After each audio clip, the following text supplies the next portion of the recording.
اس پورے پروگرام میں لاسٹ آور میں بھی ہم پاک بھارت کشیدگی کے بارے میں بات کر رہے تھے. اس گھنٹے بھی اس بات کو وہیں سے کنٹینیو کریں گے. نغمانہ صاحبہ ہمارے ساتھ موجود ہیں اور گفتگو کو وہیں سے کنٹینیو کریں گے جہاں پہ ہم نے چھوڑی تھی. تو نغمانہ صاحبہ آپ بتا رہی تھیں اب Bharat is standing alone just like day one. ہم پہلے دن سے دیکھ رہے ہیں کہ بھارت ایک اکیلا کھڑا ہے, اور جبکہ پاکستان کے ساتھ چائنا کی حمایت بھی ہے, ایران کی بھی ہے, ترکی کی بھی ہے. یو ایس نے ڈونلڈ ٹرمپ نے یہ بات کہی کہ بڑا شیم فل ایکٹ تھا جو بھی یہ بھارت کی جانب سے کیا گیا. سفارتی سطح پر بھارت کو ہم نے ڈیفیٹ کر دیا ہے.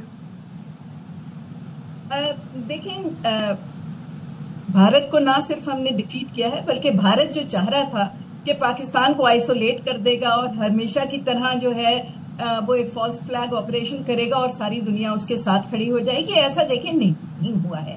اور پاکستان نے جو ان کو کہا تھا کہ جی آپ انویسٹیگیشن کر لیں, نیوٹرل انویسٹیگیشن کر لیں, جس کو پوری دنیا نے سپورٹ کیا ہے, اس کو پے کی طرف تو بھارت آنے ہی نہیں چاہ رہا کیونکہ وہ انہوں نے خود یہ کروایا ہے, تو وہ نہیں چاہتے کہ وہ خود ایکسپوز ہو. تو اس وقت بہت کھل کے بھارت کا جو مکروہ چہرہ ہے وہ انٹرنیشنل کمیونٹی کے سامنے بے نقاب ہو چکا ہے. اور اس وقت انٹرنیشنل کمیونٹی بالکل یہ سننے کو تیار نہیں ہے کہ پاکستان اس میں انوالو تھا, جب تک کہ وہ کوئی ٹھوس شواہد نہ دے اور جب تک کہ وہ انڈیپینڈنٹ انویسٹیگیشن پہ نہ مانے.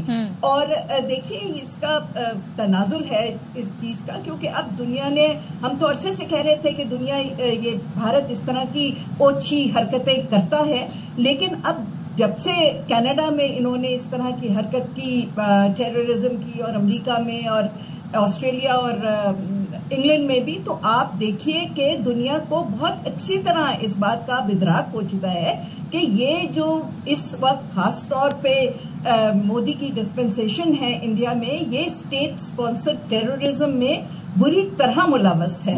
اور اسی لیے پوری دنیا اس وقت ہمارے ساتھ کھڑی ہوئی ہے. اور بھارت کو جو غرور تھا کہ جی ہم شاید نیومیریکلی ان سے بہت سپیریئر ہیں اور ان کے پاس جہاز وغیرہ, رافائل وغیرہ بہت زیادہ ہیں, تو دیکھیں ان کا وہ غرور بھی اس وقت خاک میں مل گیا ہے. اور اس وقت ساری دنیا جو ہے وہ انڈیا کو کہہ رہی ہے کہ وہ غلط ہے, اور پاکستان کا یہ کانفیڈنس بہت ضروری تھا. لیکن ہم یہاں دیکھ رہے ہیں کہ دنیا کے بھی دو چہرے ہیں. بھارت نے جو یہ حرکت کی, جس طرح سویلینز کو نشانہ بنایا نغمانہ صاحبہ, اس پہ تو اگر یہ واقعہ کہیں ویسٹ میں ہوتا تو اس وقت وہ بچوں کی جو تصویر سامنے آئی ہیں, پتہ نہیں کیا ری ایکشن ہوتا. جو ری ایکشن ہم دیکھ رہے ہیں کہ دنیا نہیں اس وقت دکھا رہی ہے, لیکن اس کو اگر ریاستی, ہم اسے ایکٹ آف وار نہیں کہیں گے, ہم اسے کسی قسم کا بدلہ نہیں کہیں گے, یہ تو ریاستی دہشت گردی ہے جو بھارت نے کی ہے معصوم سویلینز کو نشانہ بنا کر. تو یہ مقدمہ ہم کیسے آگے لے کے جا سکتے ہیں؟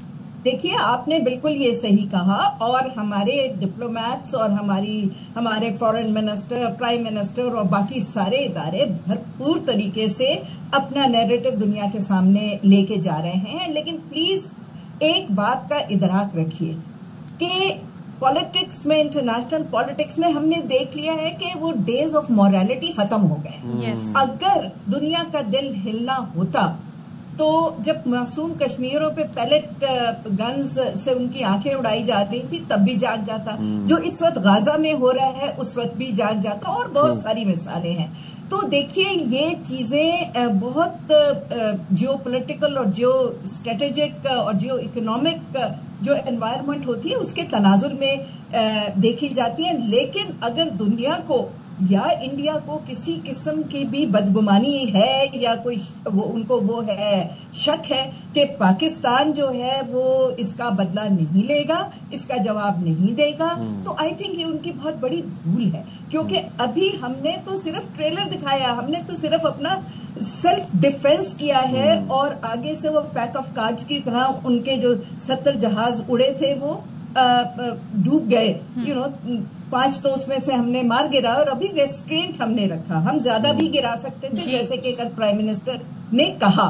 تو اب یہ جو ہمارے معصوم لوگوں کو مارا ہے, آپ کا کیا خیال ہے کہ ہم خاموش بیٹھے ہیں؟ ہم اس کو UN میں بھی اٹھائیں گے, ہم اس کو ہیومن رائٹس کمیشن میں بھی اٹھائیں گے, اور ہمارے جتنے اس وقت ڈپلومیٹک آفیسرز ہیں پوری دنیا میں وہ فرنٹ فٹ پہ آ کے انڈیا کا یہ بھیانک چہرہ بے نقاب کرنے میں مصروف ہیں اور صحیح. ہم اپنی ہر ممکن کوشش کر کے اس کو بے نقاب کریں گے اور اس کا بدلہ لیں گے انشاءاللہ. تھینک یو سو مچ نغمانہ ہاشمی صاحبہ ہمارے ساتھ تھیں.